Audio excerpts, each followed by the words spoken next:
David Deptula is a retired U.S. Air Force Lieutenant General. Welcome to our program, General Deptula. Hey, Daniel, it's great to be on with you again and look forward to our discussion. I would like to begin our discussion with Ukrainian Operation Spiderweb. Ukraine has hit 41 Russian strategic bombers, destroying at least 13 Russian strategic planes, according to the latest assessments from NATO and the United States. What is your personal assessment of this operation? Yeah, well, what I'd tell you right off the bat is Ukraine's June 1st attacks on the Russian air bases were a master class in modern warfare. It was highly effective, asymmetric, and strategically significant. And what I mean by that is what made these strikes remarkable was not only the destruction that was inflicted on valuable Russian combat aircraft, but it was the rationale behind the attacks. This was what I call an effects-based approach to operations that was taken, and it's something that I applied in Desert Storm as the principal attack planner for that air campaign. In other words, what I focused on was not just attrition of enemy forces, but on striking the nodes, the key nodes that sustain their war machine. Now, obviously Ukraine doesn't have long-range bombers or stealth aircraft like we had, but you're compensating with innovation. These attacks disrupted Russian air operations. They forced the redeployment of key assets, and they made Moscow invest more in homeland defense. So this was not just a tactical success, it was symbolic of a greater strategic model. And this, what I think is really significant, because Ukraine is showing how asymmetric innovation can substitute for brute force by achieving specific effects rather than engaging in a direct contest of mass. Ukraine is really demonstrating a viable path to victory. Now, you've got to do both. I understand that. But in taking this approach, Ukraine reminds the world of a timeless truth. And that's that in warfare, strategic insight and operational innovation often can matter a lot more than just mass alone. So I think the doctrinal implications are significant, because by focusing on effects, the end of strategy, rather than just force on force, the traditional means to achieve it militarily, that kind of thought process will enable Ukraine to consider different and more effective ways to accomplish their strategic objectives with fewer resources. So I think that the Operation Spiderweb was significant in that regard. Do you feel that this operation could open a window of opportunity to Ukraine to turn the tide of this war on its own favor by attacking Russia's strategic aviation airfields deep inside Russia? Yeah, no, absolutely. But it's not just the airfields. The approach, the new strategy, if you will, and I know Ukraine's been doing this to a degree, but it needs to take what it applied in this particular case and apply it to other key centers of gravity, like command and control, like Russia's key military leadership, like power production in the vicinity of military units, because power has a huge leveraged effect. So it's the combination of identifying what the leveraged elements that allow Russia to continue its aggression are, and attack those in a way to render them ineffective. And it's not always going to be lethal force. Obviously, there are cyber operations that are going on. But it's that kind of effects-based thinking. How do you impose challenges that stress the Russians' ability to continue their aggression?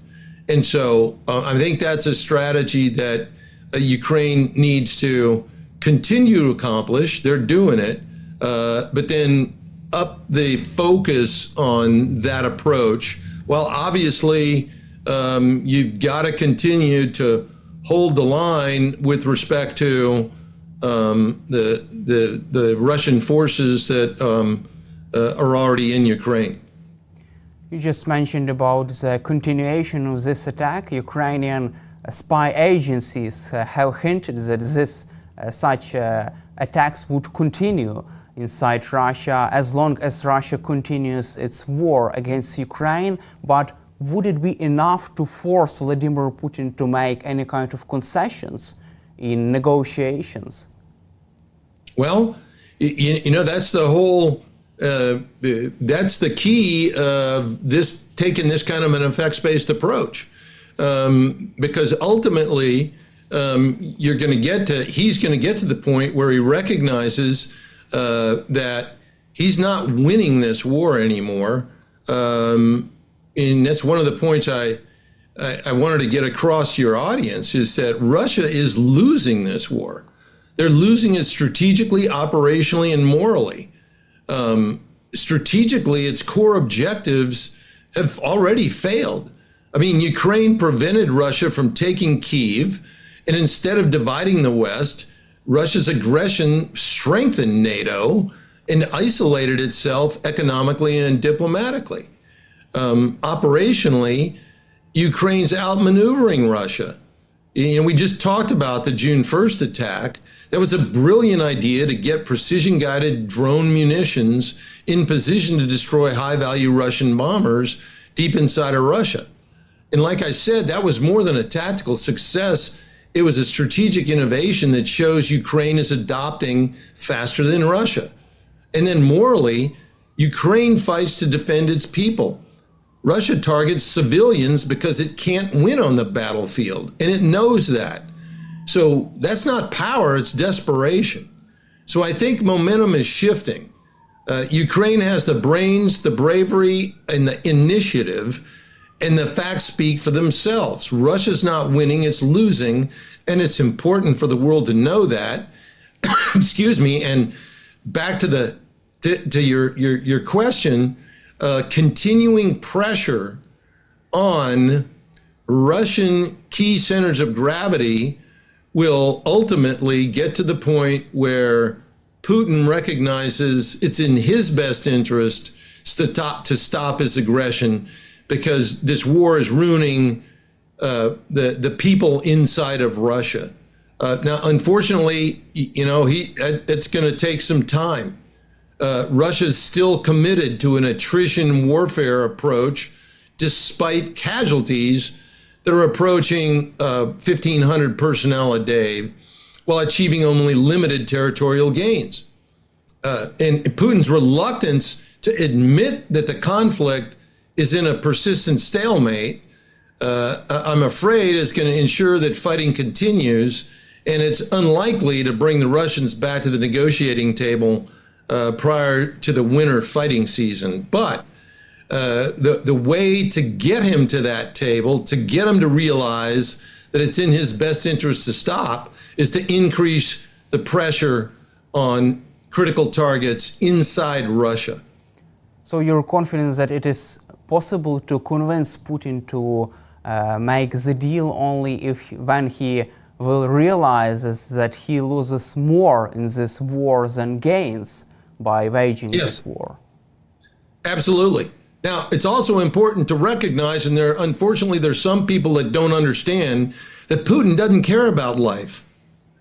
Okay? He is throwing people into the fight and using them as if they were just simply, tools.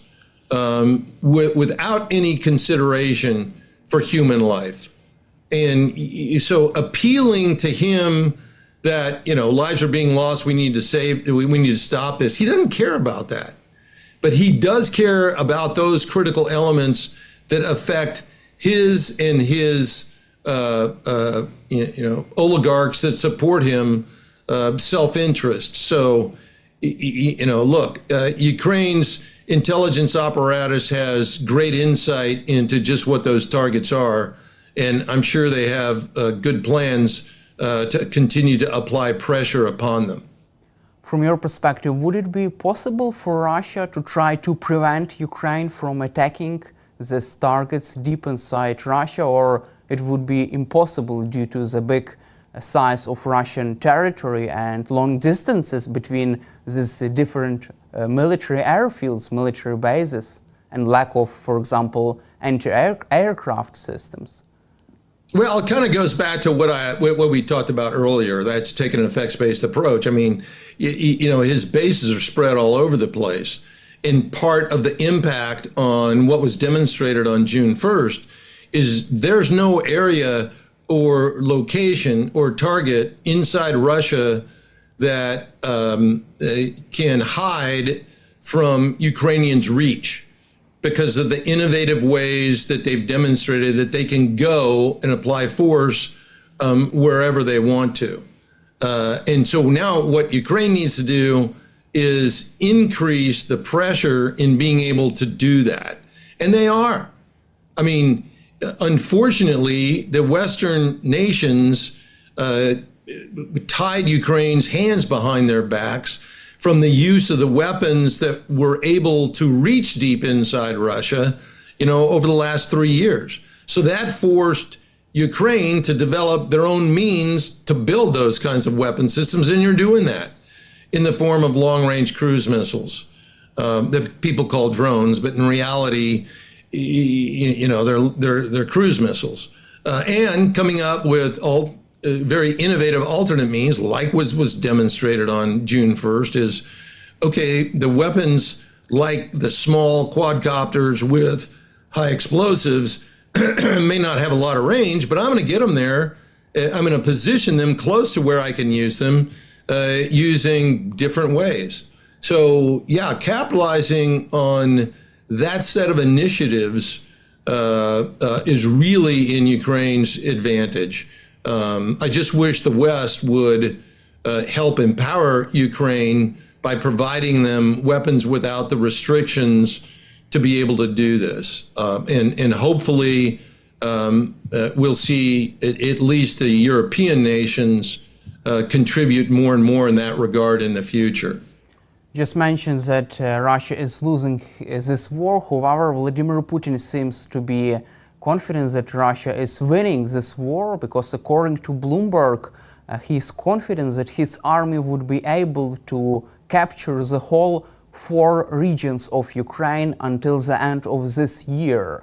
What is your reaction to this Russia's objectives, and why do you think Putin is so unrealistic about his military goals and about the state of the war on the ground in Ukraine? Well, it's a great question, and quite frankly, it's a simple answer, because that's what his military is telling him. Remember, Russia and Putin lives in an environment that he controls all the information flow. And one of the reasons why Ukraine, and I don't have to tell your audience the relative size between Ukraine, both in terms of personnel and material, is a fraction of the size of Russia. But you've been doing a magnificent job in holding off this superpower. Look, there are a lot of reasons for that. But one of them that gets to the heart of your question is the way you get ahead in Russia is not with competence. It is with pandering to the leadership. And so, he has this false belief that he's winning when in fact he's losing, and probably won't realize that until there's a dramatic collapse. But it's, we use the term, and I'm sure you've heard it, and sometimes you see it over here, and people drinking their own bathwater. And that's what's happening, but it's institutionalized in Russia. You don't get ahead in Russia's military on the basis of meritocracy or how well you can command. Why do you think Putin's removed so many Russian leaders, military leaders? Because they've failed.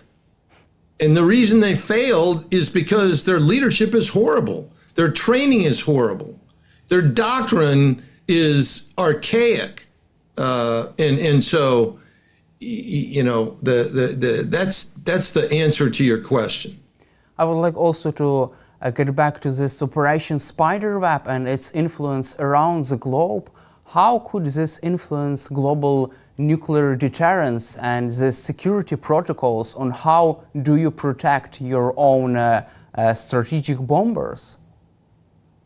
Yeah, no, it's an excellent point. But the kinds of threats that that were demonstrated, the capabilities that were demonstrated in being able to reach out as you did on June 1st, are really not new. Okay, the United States has recognized that it's faced these kinds of threats for decades, but the decisions have been made in the past that the threat, excuse me, the threat of this happening was low enough that investment in what we call force protection just simply wasn't necessary. And so therefore that investment was not made.